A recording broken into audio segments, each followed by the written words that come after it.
ও আমার পালনকর্তা অর্থ আমাকে আমাকে অসুখে দুঃখ ধরেছে, কষ্ট স্পর্শ আর করেছে। আপনি তো সবচেয়ে বড় আর আপনি তো রহমশীল, সর্বশ্রেষ্ঠ সবচেয়ে বড় দয়ালু। দয়ালু, সবচেয়ে বড় সূরা মায়ালু, আম্বিয়া, আয়াত আপনি তো ৮৩। অতিশয় দয়া করেন আল্লাহ। তার মানে আপনি আমার অসুস্থতা ভালো করে দেন। এই দোয়াটা আল্লাহর কাছে নিবেদন করবেন বিনয়ের সাথে, রব্বি অভিযোগ আন্নী না, মাসানিয়াদ অনুযোগ দুররু না, ওয়া আনতা আরহামুর আল্লাহর কাছে রাহিমিন। শুকরিয়া আদায় করবেন, সবর করবেন। রব্বি আন্নী মাসানিয়াদ দুররু ওয়া আনতা আরহামুর রাহিমিন। ভাইরা আমার, আল্লাহ তাআলা ইব্রাহিম আলাইহিস সালাম সম্পর্কে বলেছেন শাকিরান লিআনউমি, শাকিরান লিআনউমি। কি সার্টিফিকেট আল্লাহর তরফ থেকে, সুবহানাল্লাহ।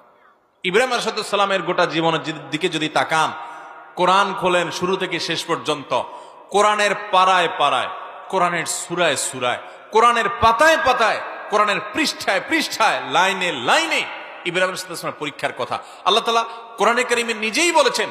ওয়াইদ ইবতালা ইব্রাহিম রাব্বুহু বিকালিমাতিন ফাতাম্মাহুন। ইব্রাহিমকে তার রব আল্লাহ তাআলা কয়েকটা পরীক্ষা নিয়েছেন।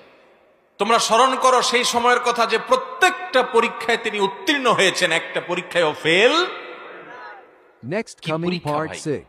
মানব ইতিহাসে কারোর কাছ থেকে এত কঠিন পরীক্ষা নেওয়া হয় নাই যত কঠিন পরীক্ষা নেওয়া হয়েছে আল্লাহ নবী ইব্রাহিম আলাইহিস সালামের কাছ থেকে।